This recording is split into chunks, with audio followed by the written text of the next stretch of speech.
Me chamo Carla e quero relatar algo que aconteceu comigo quando eu ainda morava no estado de Minas Gerais. A cidade, por ser pequena, deixarei em anonimato. Sou muito fã do seu canal e sempre quis aparecer em um vídeo. Então, não sei se foi paranormal. Até hoje não consigo explicar, mas logo verão que é um acontecimento realmente macabro. Minha filha e eu moramos por 3 anos nessa cidade muito pequena, que por sinal tem paisagens lindas. Isso aconteceu durante uma celebração para a Nossa Senhora Aparecida, como as que eram realizadas todos os anos naquele vilarejo. Preciso ressaltar que as pessoas que moram lá são extremamente católicas, e eu também sou, mas não a esse ponto, não a ponto de fanatismo. Havia uma procissão pelo bairro. Se juntava muita gente e, entre elas, claro, a maioria eram mulheres e crianças, porque os homens geralmente iam para a roça no dia seguinte. As responsáveis pela organização dessas celebrações eram, na maioria, mulheres idosas, mas de aparência forte, com boa saúde, mulheres muito trabalhadoras, mulheres do campo, e espero que entendam o que quero dizer com isso. A mãe do meu marido, na época, estava envolvida na organização e por isso nos convidava para participar das procissões. Muitas vezes era complicado para nós comparecermos, mas eram grandes eventos. Chegavam pessoas de outras comunidades da região com velas, iluminando o caminho.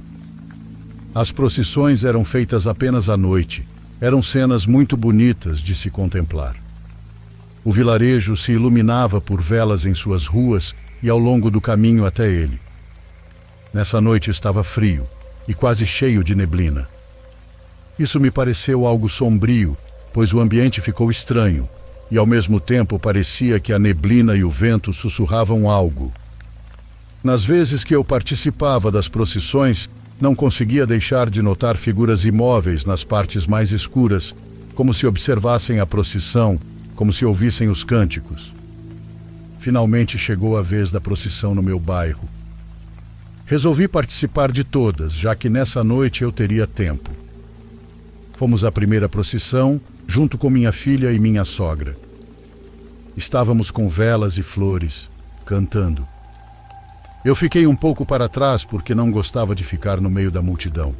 Além disso, minha filha estava um pouco assustada, pois havia pessoas com cavalos e às vezes os animais se assustavam do nada. Comecei a observar tudo ao redor. Na neblina, ao longe, vi 2 pessoas que não se aproximavam, sempre ficando para trás, mas sem parar de nos seguir. Quase no final da procissão, entre cânticos e orações, olhei para trás novamente. Havia um menino perto de um balanço com cerca de 10 anos olhando para elas, imóvel, como se quisesse falar com as pessoas que se escondiam no escuro. Continuamos caminhando e o menino ficou lá, olhando. Eu continuei andando para não ficar para trás, mas não conseguia parar de olhar para ele. A mãe dele apareceu de repente, irritada, mandando-o se apressar, pois a missa já havia começado. Preciso dizer que eu nunca ficava para a missa no final da procissão, mas desta vez eu fiquei. Quando a missa terminou e as pessoas voltaram para casa, ajudei minha sogra a recolher as cadeiras e apagar as velas onde a imagem da Nossa Senhora ficava. Minha sogra se apressava em recolher tudo e em um momento me disse para eu ir para casa com a criança, pois estava muito frio e ela podia ficar doente. Eu insisti em ficar, mas ela insistiu para que eu fosse, e acabamos indo. Lembro que começou a chuviscar e do nada a chuva engrossou rapidamente. Chegando em casa, falei para meu ex-marido que voltaria para buscar sua mãe com a caminhonete, porque ainda havia muitas cadeiras para recolher. Fui buscá-la, e a chuva estava muito forte nesse ponto. Quando cheguei ao local onde a havia deixado, não havia mais ninguém, e todas as cadeiras estavam arrumadas.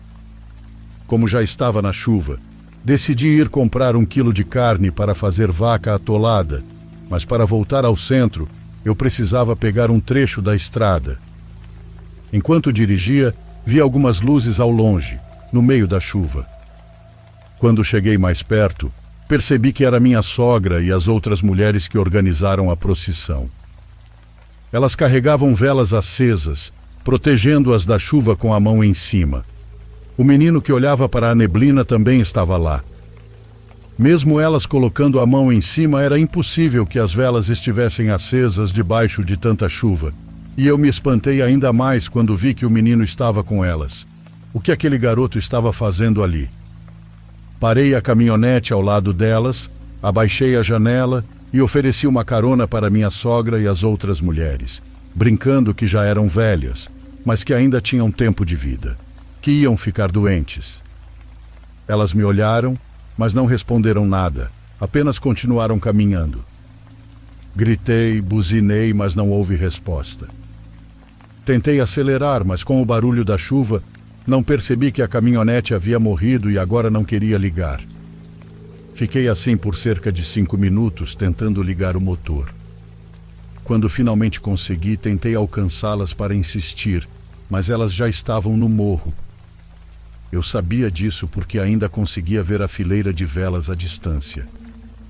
Não entendia mais nada. Voltei para casa sem a carne, extremamente confusa, mas guardei o que aconteceu para mim. Só vi minha sogra 3 dias depois, quando fui a outra procissão. Não tive oportunidade de falar com ela antes do início. Caminhei e mais uma vez fiquei para trás. Mais uma vez havia neblina, e mais uma vez vi figuras nela, mas desta vez havia algo diferente. Agora não eram 2 silhuetas, mas 3. Uma um pouco mais magra, de estatura baixa. Senti um medo automático ao vê-las e me apressei para não ficar sozinha ali atrás, para não ter que olhar para a neblina novamente. Na missa daquela noite, oraram por um menino que havia desaparecido dias antes. Sua mãe estava desolada, pois ninguém o havia visto desde a tempestade. Fui até minha sogra e perguntei o que havia acontecido. Ela apenas disse que ele provavelmente havia ido com seu pai para outra cidade. Achei estranho ela dizer isso. Ela estava atrás do menino quando os encontrei na estrada na noite da tempestade. Quis perguntar a ela sobre isso, mas algo me impediu. Um medo irracional, insuportável. Esse medo nunca mais me deixou. Não consegui ir às outras procissões. Só fui à última em meu bairro, mas desta vez porque meu parceiro foi comigo. Ficamos atrás das pessoas porque ele levava o cavalo e nele estava minha filha. Eu estava ao lado com minha sobrinha. Desta vez não me atrevi a olhar para trás, mesmo sendo uma noite limpa, pois estava calor. Em algum momento minha filha deixou cair seu boné e eu fui buscá-lo. Minha sobrinha apontou que ele havia caído lá atrás. Eu não conseguia vê-lo, mas caminhei para procurá-lo. Levantei o olhar de repente e no meio da escuridão, entre algumas árvores, vi 5 silhuetas, quase invisíveis.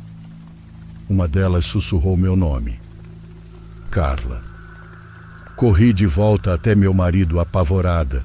Disse a ele que queria ir embora, que estava com dor de cabeça. Ele concordou e voltamos para casa.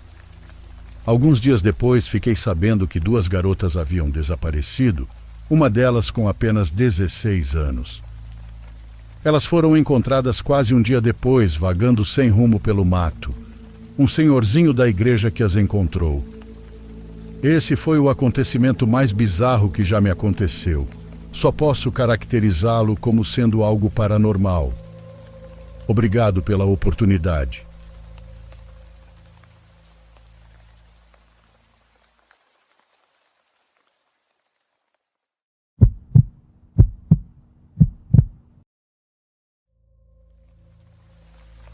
Em 2017, uma tia, a única irmã da minha mãe, adoeceu gravemente de repente. Alguns médicos diziam que era um problema nos discos da coluna. Outros falavam que o sistema nervoso dela estava destruído. A verdade é que nunca houve um diagnóstico exato. Inicialmente buscamos tratamentos médicos, ou seja, em hospitais, clínicas, com especialistas e até mesmo com naturistas, mas nada funcionou. Chegou a um ponto em que o último hospital onde minha tia Ju, como a chamávamos, estava internada, nos disse que era melhor levá-la para casa e esperar que Deus fizesse sua vontade, pois as chances dela sobreviver eram mínimas. Quando recebemos essa notícia terrível, começamos a esgotar todas as possibilidades, até que minha mãe e eu decidimos procurar ajuda com uma curandeira, uma bruxa, para que ela nos dissesse o que realmente estava acontecendo. Não conhecíamos nada sobre isso. Foi uma amiga da minha mãe que comentou anos antes e fomos atrás dela para saber melhor sobre o assunto. Ela não falou muito sobre a senhora, mas passou o endereço dela. E assim foi. Numa terça-feira, viajamos até a comunidade onde ela vivia. Embora não fosse muito longe, levava cerca de 35 minutos de carro. Procuramos um pouco pela casa e, quando a encontramos, batemos a porta. No início, ela não nos atendeu, pois era uma senhora já bem idosa, com cerca de 95 anos e quase cega, mas ainda fazia seus trabalhos. Quando entramos, ela nos recebeu no quintal, pois era uma casa grande, com muito terreno e árvores. Ela disse: "Muito bem, em que posso ajudá-las, minhas filhas?" Sem hesitar, dissemos que precisávamos de uma consulta. Ela entendeu imediatamente e chamou Milena, sua neta, para trazer seu saco de feijões. Eu não sabia nada sobre isso, mas por aqui alguns usam cartas, milho, feijões ou pedras para se comunicarem com as divindades ancestrais. Em orações, em um dialeto diferente, ela se comunicou com os espíritos. Alguns minutos depois, ela separou os feijões e consultou as divindades em um caderninho, que lhe revelaram o que estava acontecendo. A bruxa nos disse que minha tia Ju havia sido alvo de um trabalho de feitiçaria de enterramento, ou seja, alguém a enterrou num cemitério com o objetivo de levá-la para o mundo espiritual. Quando ouvimos isso, sentimos um aperto no coração. Minha mãe perguntou: "O que podemos fazer, Nana?" A senhora respondeu: "Podemos desenterrar o feitiço, mas não prometo nada, porque vocês chegaram muito tarde e os espíritos já estão quase levando sua irmã. Mas recomendo que o feitiço seja retirado o mais rápido possível, caso contrário, ela nunca terá paz." Ao ouvir isso, ficamos muito tristes, pois se tivéssemos ido semanas antes, o resultado poderia ter sido outro. Naquela tarde, reunimos os filhos da minha tia e contamos a eles o que estava acontecendo. Alguns concordaram em seguir com o trabalho necessário, e assim foi. Na tarde do dia seguinte, voltamos à casa da senhora Nana. Ela nos explicou que o trabalho duraria 9 dias e que no último seria oferecido um animal. Nos outros 8 dias, seriam realizadas cerimônias com queimas de incensos, velas de 7 potências, ervas, ovos e outras coisas. No primeiro dia, Nana nos levou a um quarto escuro onde fazia seus trabalhos. Milena nos disse que deveríamos nos dirigir às deidades do mundo espiritual, conhecidas como deuses ancestrais com quem ela trabalhava. Fizemos as orações conforme Milena nos indicava, enquanto Nana também orava em outra língua. No meio do processo, Milena fechou uma cortina preta, deixando o quarto completamente escuro. Vocês podem não acreditar, mas após alguns minutos ouvimos sons assustadores. Tenho certeza que eram espectros ou espíritos que desciam do teto, rastejando ou caminhando. Quando o silêncio reinou, eles derrubaram a mesa da oferenda, que estava preparada com licor, velas, comida, ervas, charutos e outras coisas. O mais assustador foi quando um deles se dirigiu à minha mãe. Ela, com voz trêmula, respondeu: "Eu só quero que desenterrem minha irmã, por favor, para que ela possa descansar em paz." E aí soubemos a verdade de tudo. O espírito respondeu: "Você quer isso, mas você sabe por que sua irmã está assim? Ela brigou com um vizinho por terras que não lhe pertenciam, roubou de quem não devia. Sua avareza a levou a esse estado." Ele falou de forma brusca e irritada, mas disse: "Gostei da oferenda, então vou ajudar para que ela descanse em paz." De repente, o silêncio tomou conta de tudo. Embora ainda estivéssemos em choque, nossos corpos congelaram e não conseguíamos falar por causa da presença aterradora daqueles espectros. Quando Nana abriu a cortina, vimos todos os objetos de bruxaria que haviam sido enterrados para causar tanto sofrimento à minha tia Ju. Havia velas pretas, crânios de animais, terra de cemitério, ossos e muitas moscas. Depois disso fizemos a primeira queima, e assim se passaram os dias até o último, quando oferecemos o presente aos espíritos ou deidades. No final ficamos mais tranquilos em relação à minha tia Ju, mas 3 dias depois, ela faleceu. Nana havia nos avisado que o trabalho só ajudaria a aliviar seu sofrimento e permitir que ela partisse em paz. E assim foi. Durante o velório, coisas estranhas aconteceram quando apenas a família estava presente. Já de madrugada, ouvimos lamentos e passos no quarto que havia sido da minha tia. Gostaria de dizer que tudo terminou aí, mas não. Nos dias que seguiram a sua partida, a casa ficou com um ambiente pesado, e várias vezes minhas primas e eu ouvimos passos por toda parte, acompanhados de choro. Isso só parou após várias limpezas espirituais e missas realizadas na casa, pois Nana nos disse que ela ainda não havia aceitado ter deixado seus bens materiais e o mundo físico. Anos se passaram, e a família ainda lembra desse trágico acontecimento, mas ninguém fala sobre ele. A única lição que aprendemos é: nunca brigue com pessoas que você não conhece, porque você nunca sabe do que elas são capazes.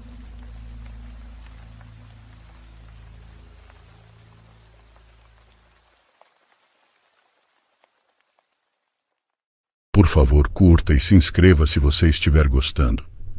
Agora continuamos.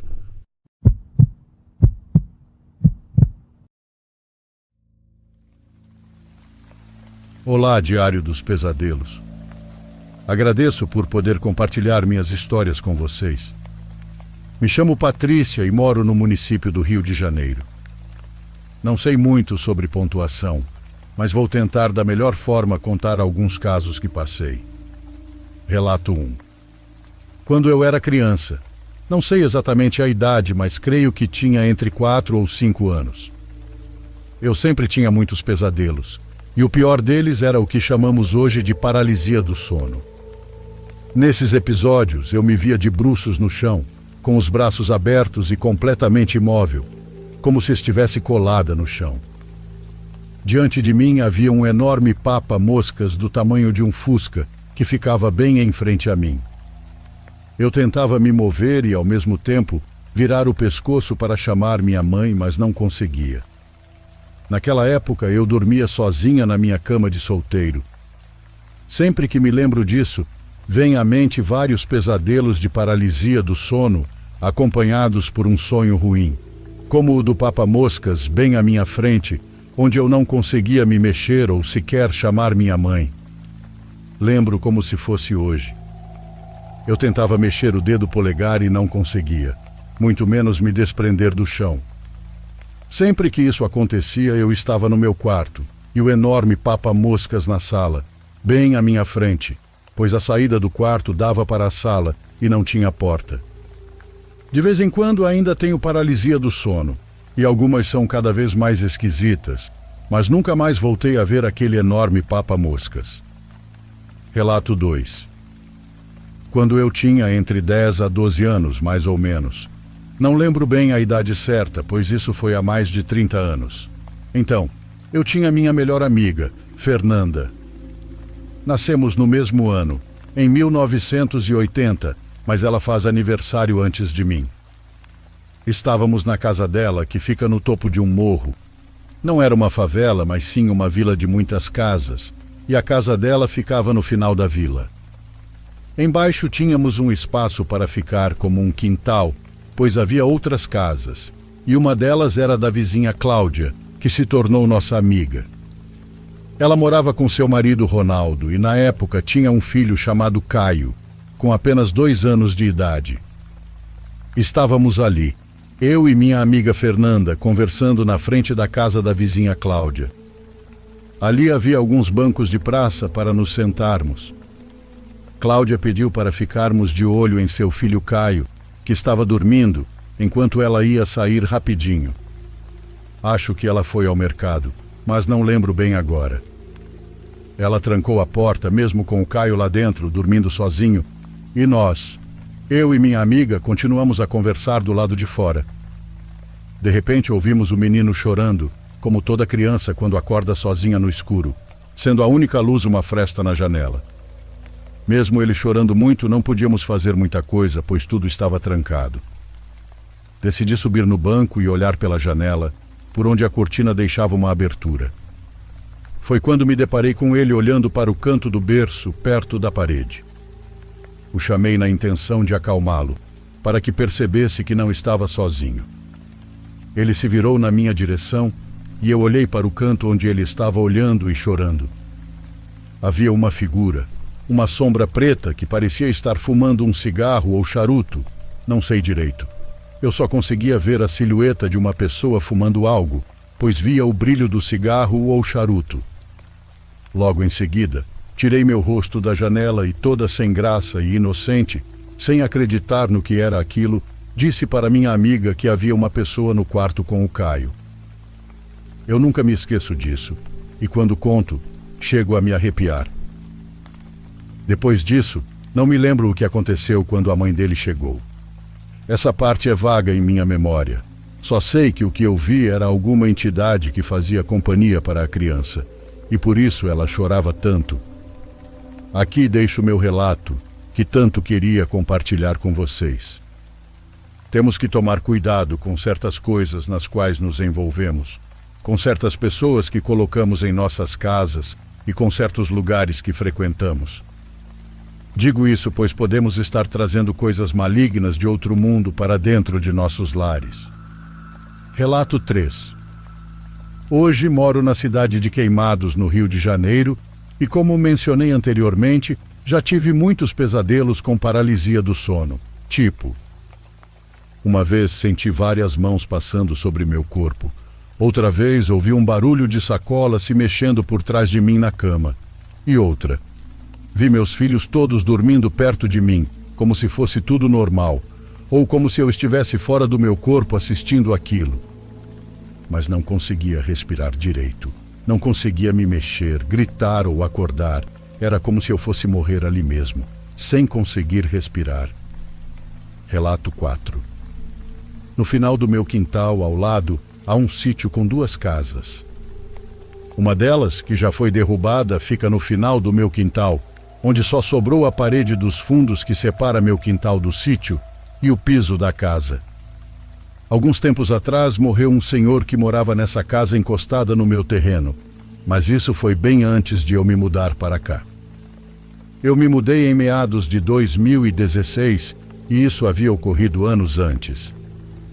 Lembro que, antigamente, eu e meus filhos já havíamos visto coisas estranhas, como vultos de crianças passando no quintal, rostos por trás da cortina ou braços na janela. Uma vez estava na varanda lavando roupa, só eu e meu filho Bruno, que assistia TV na sala, enquanto eu escutava música. Já estava escuro, talvez por volta das 7 ou 8 da noite. Foi quando, de costas para a luz, pois estava virada para o tanque, senti uma sombra por trás de mim, o que me arrepiou. Quando tive coragem de olhar, me pareceu que aquele vulto ou sombra seguiu para cima, em direção à casa que, na época, ainda não havia sido derrubada. Meu filho Daniel, que não mora mais comigo, foi um dos que mais presenciou essas aparições e vultos. Ele também já ouviu vários barulhos estranhos na cozinha de nossa casa. Relato 5. Uma vez estávamos todos em casa. Isso já deve fazer uns 3 anos. Meu marido estava dormindo no quarto, meus 2 filhos e minha filha com meu neto Miguel estavam dormindo na sala, e minha outra filha mais nova dormia sozinha em seu quarto. Pelo que me lembro, eu era a única acordada. Eu estava na cozinha e senti leves, mas muito leves, batidas na janela da cozinha, que é de madeira e está bem gasta, parecendo até papel de tão finas. A sorte é que há grades em todas as janelas. Na época, eu tinha 2 cachorros, Sara e Gil, que dormiam juntos na casinha do quintal. Esses cachorros foram do meu antigo vizinho, que era parente dos antigos donos. Também havia o cachorro Bob, mas naquela época ele ficava dentro de casa. Era por volta das 11 e pouco da noite, e os cachorros não ouviram nada. As batidas eram muito leves, e eu, morrendo de medo, entrei no banheiro que fica ao lado da janela, com medo de quem quer que estivesse ali me visse. Continuei ouvindo as batidas até que resolvi ligar para meu esposo pelo WhatsApp. Pensei em acordá-lo e pedir que ele viesse até a cozinha, porque havia alguém ou alguma coisa batendo na janela. O medo era tanto que eu nem me lembrava que não poderia ver de lá de fora. Se alguém estivesse lá fora, mesmo com a madeira podre, estouraria e veriam nós. Mas graças a Deus isso não aconteceu. Quando meu marido chegou, ele deu descarga no banheiro, falou comigo, apagou e acendeu a luz lá fora para que quem ou o que estivesse ali fosse embora. Depois disso, as batidas cessaram. Até hoje não sei se era uma pessoa ou o que batia na minha janela. Não poderia ser um galho de árvore, pois não alcançava a janela, e eram batidas, não arrastamentos. Também não podia ser algum bicho, só se fosse um pica-pau, mas naquela hora, não sei. Acho que não. Fico até hoje com a pulga atrás da orelha. Relato 6. O último relato que vou contar foi em 2023, quando meu marido instalou uma câmera em nossa casa. Primeiro colocamos lá atrás, na varanda, onde fica a nossa entrada, que é pela cozinha, mas depois decidimos colocar na frente de casa, para ver se capturávamos algo que passasse pela madrugada na nossa rua. No dia 21 de abril de 2023, exatamente às 13h20 da madrugada, a câmera registrou um vulto na fiação dos postes de rua, que tem uma grande distância de um para o outro. Não poderia ser uma ave ou algo parecido, pois passarinhos agrupados são bem pequenos e não ultrapassam de uma fiação para outra. Depois de 1 hora, a câmera registrou outra foto por volta das 4h19 do mesmo dia e já não havia nada na imagem. Como dizem que as coisas paranormais acontecem depois das 3 horas da madrugada, isso aconteceu exatamente em frente à minha casa. 1 ano e pouco depois, ainda me intriga essa aparição de um vulto no fio. É muito estranho de se explicar devido à posição em que apareceu. Vou mandar a foto desse último relato, e para quem quiser ver, posso enviar por e-mail. Muito obrigado, Diário dos Pesadelos, por permitir compartilhar minhas histórias. Não são muito assustadoras, mas são intrigantes e possuem um pouco de suspense. São reais. Hoje já faz um tempo que não tenho mais paralisia do sono, mas quando sinto que ela está querendo me pegar, logo acordo.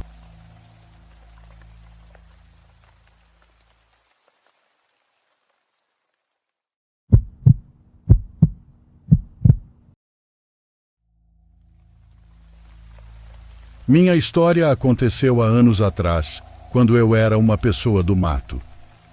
Naquela época, comecei a trabalhar em uma plantação clandestina de tabaco, graças a alguns amigos que me convidaram, e eu os segui. O trabalho era muito duro, mas o pagamento era um dos melhores na época, devido à alta demanda pelas folhas. Nós começávamos cedo, quando nos dirigíamos através da vegetação até os campos, e a jornada terminava quando o sol começava a se pôr. Era minha primeira semana na plantação, e eu me lembro bem. A mata era linda como sempre, envolvia tudo. Éramos um grupo de 20 homens enviados da cidade para trabalhar naquela plantação remota. Haviam-nos designado pequenos quartinhos no meio do nada. A vida ali era simples e dura, dura nos piores sentidos. Os dias eram divididos entre o trabalho nos campos e as tarefas domésticas. Preparar a comida, se limpar e garantir que nenhum animal te atacasse. Ataques de cobras ou aranhas eram comuns. Por isso, sempre era necessário verificar as roupas de cama antes de dormir e os sapatos ao acordar. Certa noite, após uma jornada exaustiva, nos reunimos ao redor do fogo, mesmo estando calor. As chamas nos traziam um pouco de conforto e nos protegia da escuridão. Além disso, estávamos cozinhando um frango do mato que havíamos achado. Foi então que Juma, o mais velho de nós, começou a nos contar uma lenda. Dizem que por esses arredores ronda a mulher da morte, ele disse. É um espírito maligno, uma mulher linda que desaparece com os homens infiéis, os leva para a morte. No início todos rimos. Histórias de fantasmas e espíritos eram comuns em nossa vila. Mas ali no meio da selva, a lenda parecia diferente, sabe? Parece que estando no meio do mato isso causa mais medo. Juma continuou a descrevendo como uma mulher de cabelos longos e escuros, com olhos que brilhavam na escuridão da noite. Diziam que ela podia mudar de forma e que aparecia para suas vítimas em sonhos, atormentando-os e levando-os à loucura. À medida que Juma falava, a noite se tornava mais fria e os sons ficaram mais intensos. O pio de uma coruja, o estalo dos galhos e o latido distante de algum cachorro desconhecido nos deixavam arrepiados. Apesar das risadas iniciais, uma sensação estranha começou a tomar conta de mim. E como se sabe que alguém encontrou essa mulher? Perguntou um dos meus colegas, tentando disfarçar a risada.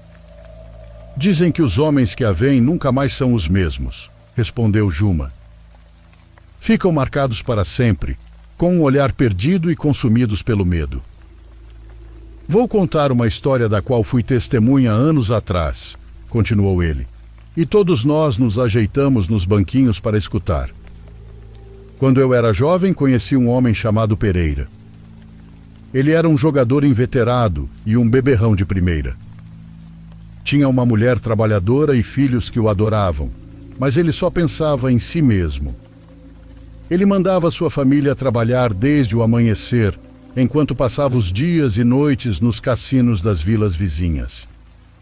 Sua mulher, uma verdadeira santa, aguentou seus maus tratos e humilhações por anos, até que, cansada de tanta miséria, decidiu buscar ajuda. Havia uma velha bruxa que morava nas profundezas da floresta. Dizem que essa mulher tinha poderes sobrenaturais e que poderia realizar qualquer coisa que pedissem em troca de cigarro e café. A bruxa prometeu à mulher de Pereira que faria com que ele mudasse de vida. Colocou um feitiço, uma maldição, que o faria enfrentar seus demônios. Ela disse que em uma noite de lua cheia, a mulher da morte apareceria para ele e o castigaria por seus pecados.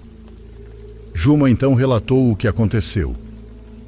Certa noite, sob a luz da lua cheia, Pereira saiu do bar e adentrou o caminho que levava à mata. Ele sentiu um aroma doce que o fez parar. Era o perfume de uma mulher. Levado por esse cheiro, encontrou uma mulher se banhando no rio, de uma beleza sem igual. Sem pensar duas vezes, ele se desfez das roupas e mergulhou na água. Mas quando a luz da lua iluminou o rosto dela, ele viu que não era uma mulher, mas sim um monstro horrível. Pereira fugiu aterrorizado. A mulher havia aparecido para ele, castigando-o por seus pecados. A partir daquela noite, Pereira mudou completamente. Deixou de beber e jogar, dedicando-se à família e ao trabalho.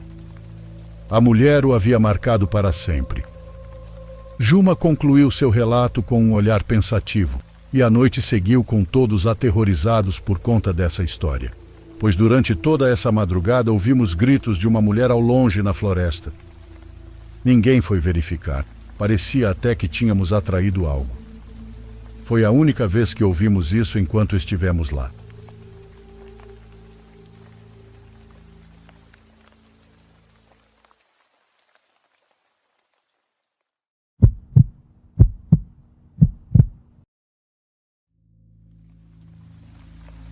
Quando eu tinha 17, quase 18 anos, fui acampar com um grande grupo de amigos. 6 de nós, inclusive eu, todos amontoados com álcool suficiente para encher um bar. Estávamos acampando em uma floresta em nossa cidade. Nossa cidade é muito rural, com menos de 3.000 habitantes. Não tínhamos nem supermercado. Tínhamos um posto de gasolina onde você podia caminhar até ele em cerca de 10 minutos. O supermercado mais próximo ficava a 40 minutos de carro. Você definitivamente precisava de um carro para morar nessa cidade. Todo mundo conhecia todo mundo, e éramos adolescentes muito entediados em busca de algo para distrair a cabeça. Eram 3 da manhã e estava escuro como breu. Estávamos contando histórias assustadoras, e nesse momento eu não estava bebendo mais, mas acabei me sentindo mal. Então decidi que era hora de ir para a cama. Todos os nossos pais sabiam o que estávamos fazendo, mas confiaram em nós porque geralmente éramos um grupo responsável. Como eu também disse, nossa cidade é tão pequena que eles achavam que tudo ficaria bem. A floresta nem ficava tão longe das nossas casas, o que acabou sendo apenas a nossa sorte. Eu estava dormindo, mas não fazia muito tempo. Acordei com batidas do lado de fora. Eu estava em uma barraca com 2 de meus amigos e minha cabeça ainda girava. Embora estivesse muito escuro, lembro-me de pegar meu telefone e verificar a hora, mas não consegui ver porque meus olhos estavam embaçados. Eu estava muito ferrado para querer me mover, mas as batidas estavam realmente me irritando. Acabei gritando para calarem a boca, presumindo que fosse um amigo ao lado de nós. Ficou em silêncio e de repente algo pulou em nossa barraca. Literalmente se jogou contra ela. Comecei a gritar e então meus amigos acordaram com medo. Eles não estavam tão bêbados quanto eu, e de medo quase me senti sóbrio de novo. Estávamos todos gritando e nos debatendo. De alguma forma saímos da barraca porque o peso diminuiu e meus outros amigos também saíram correndo e gritando. O que há de errado? O que está errado? Um de meus amigos explicou que algo pulou em nossa barraca. Ele estava com a lanterna do celular ligada e avistou uma faca muito bonita no chão que não era nossa, e todos nós surtamos ainda mais.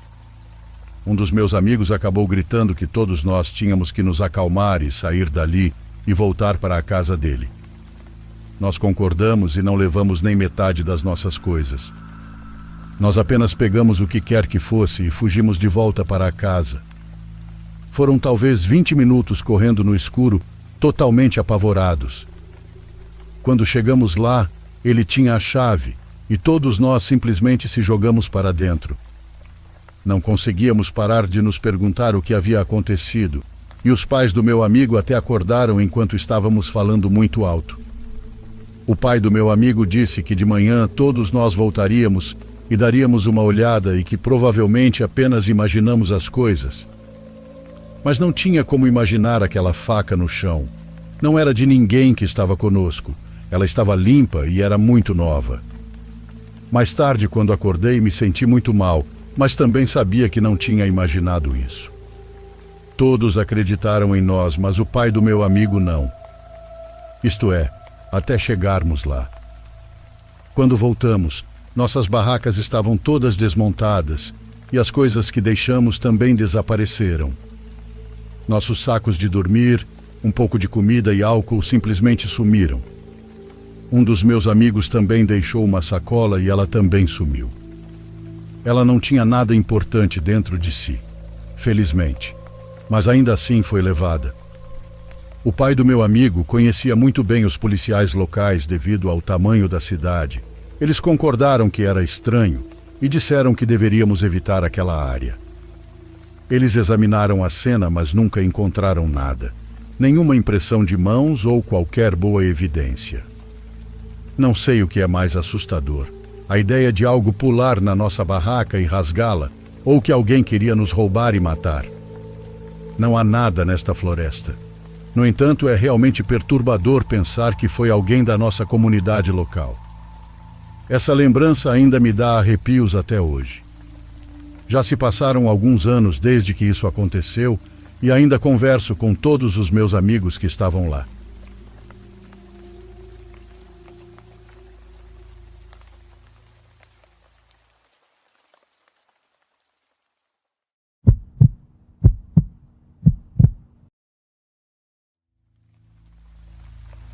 Olá, me chamo Milton e gostaria que meu relato fosse contado no canal. Sou vigilante noturno e exerço essa profissão há 11 anos. Há cerca de 7 anos eu morava em uma comunidade no Rio de Janeiro. Era uma casa grande e espaçosa. Tenho 2 filhas. Na época, uma tinha 8 e a outra 12 anos. Bem, eu não conseguia dormir em casa nas minhas noites de folga e passava a noite toda vendo filmes e séries. Nesse dia, algo estava me incomodando, algo que eu não conseguia explicar. Começou de repente, uma sensação de medo e pavor dentro da minha casa. As coisas começaram a ficar esquisitas, como se a noite ficasse mais escura. Posteriormente, comecei a ver vultos e sombras do lado de fora do meu quintal. Em uma certa noite, as coisas ficaram muito sérias. Eu me sentei, como fazia nas noites de folga, e liguei a televisão. Quando coloquei um filme para assistir, reparei que no quarto das minhas filhas, que era virado para o sofá onde eu estava, tinha uma pessoa andando de um lado para o outro. Era uma sombra bem escura, que se destacava mesmo com a escuridão do quarto. Aquilo me deixou muito perturbado. Quando voltei a olhar para a TV, achando que estava vendo coisas, ouvi claramente uma voz falando no meu ouvido. Tire suas filhas do quarto. Elas estão em perigo. Corri imediatamente para o quarto delas, agarrei uma e levei para o meu, onde minha esposa estava deitada. Prontamente voltei para buscar a outra, a peguei e também a levei para o meu quarto. Depois disso, retornei ao quarto das crianças e, em um momento de fúria, comecei a falar com a sombra que estava andando de um lado para o outro, mesmo sem vê-la. Senti um alívio achando que tinha expulsado aquilo, me sentindo o homem da casa. Então, após isso, fui ao quintal, apaguei a luz e fui apagando as luzes da casa toda em seguida. Ao entrar no meu quarto, de onde posso ver a sala, comecei a fechar a porta, olhando para a sala. Foi quando vi um homem sentado no meu sofá. Ele estava envolto em uma escuridão que eu nunca havia visto antes. Ele olhava em minha direção. Mesmo com a sala às escuras, eu conseguia vê-lo perfeitamente. Seus olhos eram vermelhos, e juro que um calafrio percorreu meu corpo todo. Eu sabia que aquilo era um mal puro. Bati a porta do quarto com força, a tranquei e novamente aquela voz no meu ouvido me disse algo. Não adianta. Se ele quiser, ele entra. Passei a noite inteira acordado, olhando para a porta, com medo que aquilo entrasse e fizesse mal à minha família. Às 5 da manhã tive coragem de abrir a porta novamente. Com a claridade do dia não vi mais nada, mas a sensação de pavor ainda me consumia por dentro. Corri para falar com meu sogro, que é evangélico, um homem próximo a Deus, e contei a ele o que havia acontecido. Ele providenciou uma oração em minha casa que foi feita na noite em que eu estava trabalhando. Quando cheguei de manhã cedo em casa, notei uma diferença no clima. Havia uma sensação de paz e a casa tinha um cheiro de perfume, algo inexplicável. Foi então que percebi que aquela sensação de medo não havia surgido só naquela noite. Ela já acontecia há meses. A casa estava diferente há meses, mas com o trabalho, dívidas e compromissos, eu não estava prestando atenção em tudo o que estava acontecendo. Após essa oração, senti o ar mudar. Agora havia uma sensação de paz, de conforto.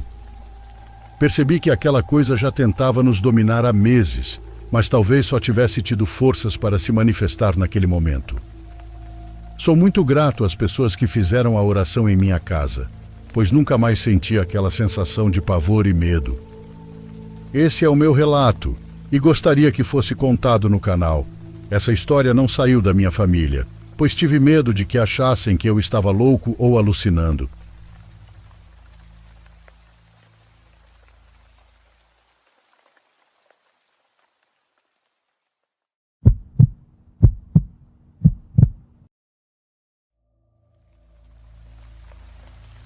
Deus abençoe a todos. Meu nome é Mário e isso aconteceu há alguns meses. Eu trabalho em um matadouro. Isto é relevante, porque há certos cheiros que nunca se esquecem, por mais que tentem. Num fim de semana, meu amigo Diego e eu decidimos ir para outra cidade onde havia uma festa local. A ideia era simples: se desligar, tomar umas cervejas e esperar mais alguns amigos que disseram que se juntariam a nós mais tarde. Chegamos no carro dele ao local marcado, perto de uma imensa floresta preservada, e aparentemente devido a um erro de comunicação, chegamos muito mais cedo que os outros. Diego, que nunca consegue ficar parado, sugeriu que caminhássemos enquanto esperávamos. Pareceu-me bom. Caminhamos um pouco e conversamos sobre várias coisas. Mas depois de alguns minutos, Diego lembrou que havia esquecido a mochila no carro. Ele disse algo sobre uma câmera que queria usar para tirar fotos do lugar. Ele decidiu voltar para procurá-la e eu fiquei esperando. Enquanto esperava por Diego, ouvi passos. Na floresta, qualquer som assim deixa você em alerta, certo? Esperava ver Diego voltando, talvez com a mochila. Mas não era ele. Quem apareceu era uma mulher e a primeira coisa que pensei foi: o que uma garota tão arrumada está fazendo aqui no meio da floresta? Ela era linda, não havia dúvida disso, com cabelos pretos muito longos e olhos cor de mel. Ela era bonita, mas algo não bateu. O cheiro era inconfundível para alguém que passou tanto tempo quanto eu em um matadouro. Seu cheiro lembrava carne e sangue podres. Sim, eu sei, parece horrível, mas é a verdade. A garota, apesar da aparência, cheirava a morte. Ela se aproximou contando uma estranha história sobre como havia perdido a irmã na floresta. Ela tirou um mapa muito estranho da área. Parecia muito antigo. Ela apontou para um lugar na floresta, insistindo que sua irmã tinha ido por ali. Tudo era estranho e cada palavra que ela dizia me deixava mais desconfiado. Por um lado, me senti mal por ela. Se ela realmente tivesse perdido alguém, ela deveria estar desesperada. Mas algo dentro de mim me disse que não era uma boa ideia entrar no jogo. Talvez tenha sido a maneira como ela falou. Era tão calmo. Ou talvez fossem aqueles olhos que, embora bonitos, não pareciam humanos. Naquele momento, tudo gritava para eu correr. Eu disse a ela que não poderia ajudá-la, que estava esperando meus amigos e que não poderia ir longe. Com isso, sua atitude mudou completamente. Sua calma se transformou em raiva. Ela começou a insistir, quase a exigir que eu a seguisse. E sua voz? Algo aconteceu com sua voz. Tornou-se mais séria, menos humana. Ela começou a gritar para eu ir embora. Só que quando eu dava um passo para trás, ela dava outro passo em minha direção. Naquele momento eu sabia que tinha que correr de qualquer maneira. Não sei como, mas realmente senti que algo estava errado com ela. Eu já estava ficando preocupado com minha vida e ouvi Diego me chamando. Nunca fiquei tão feliz em ouvir a voz daquele idiota. Assim que a menina percebeu que não estávamos sozinhos, que outra pessoa estava chegando, ela mudou. Sua raiva se transformou em medo. Não sei, mas ela se virou e correu para a floresta, escondendo-se entre as árvores.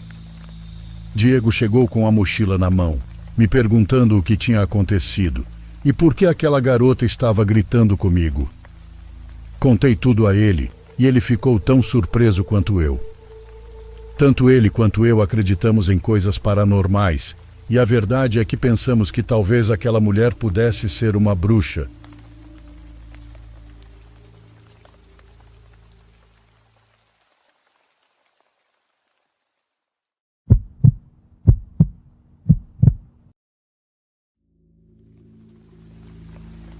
Meu nome é Sônia e moro em Florianópolis. A história que vou contar somente algumas pessoas da minha família a conhecem, mas a única que acreditou em mim na época foi minha avó, que morreu no ano passado. Bom, sou daqui, onde nasci e cresci e onde aconteceu essa história, que é a seguinte. A minha casa era muito grande, tinha muitas janelas e várias varandas. Meu pai tinha o maior cômodo da casa e uma das varandas ficava nesse cômodo. Quando ele viajava, minha mãe e eu dormíamos juntas lá, já que meu pai tinha uma televisão maior. Lembro que estávamos com a porta da varanda fechada e a janela também. Tinha um poste de luz que ficava direto para a janela que tinha vidro amarelo. Então, apesar da escuridão da noite, o quarto estava iluminado. Veja bem, eu tinha um tio que às vezes vinha nos visitar tarde da noite, então era normal que às vezes, não com muita frequência, meu tio estivesse na cozinha com minha avó conversando. Bom, naquela noite eu estava um pouco doente, nada sério, só uma leve gripe, e não conseguia dormir.